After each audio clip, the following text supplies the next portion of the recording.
Thank you, Jim.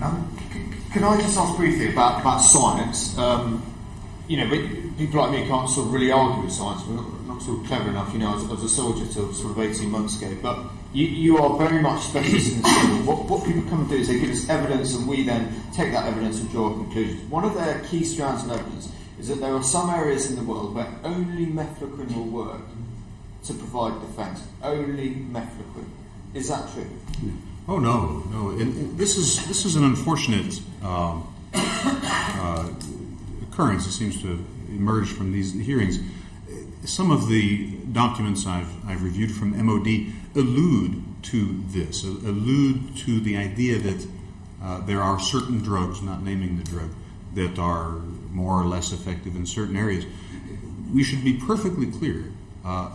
Lariam, or mefloquine, is not the most effective drug. There is no area of the world where mefloquine is the preferred drug, or should be the preferred drug. There are actually vast areas of the globe where there is resistance to Lariam.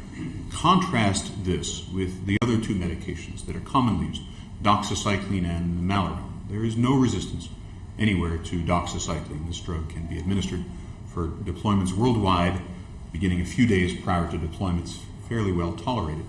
And similarly, malarone, there's no reliable, widespread reports of its resistance anywhere.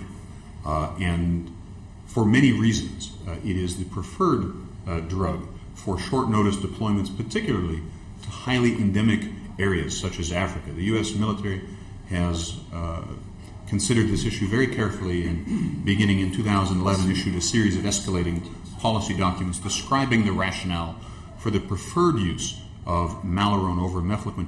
And we have good empiric evidence of it being a better drug. You may recall the disastrous U.S. military mission to Liberia over a decade ago, I believe in 2003, where just a few hundred Marines deployed ashore on short notice, and within a few days, many dozens became ill with malaria. And the reason was they were simply not taking their mefloquine, as they should not have been, because many had been experiencing the prodromal symptoms which required the drug's discontinuation.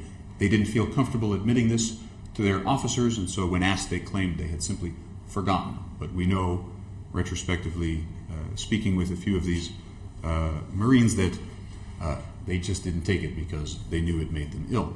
Contrast that disastrous experience with the recent very successful mission to Liberia, where our forces, many thousands, deployed to the exact same location in Liberia and stayed many months. And at latest count, there were only 5 cases of malaria among U.S. forces. And this is, I believe, in part because we were using the safer and better tolerated drug malarone over mefloquine. Thank you very much. Now, mine is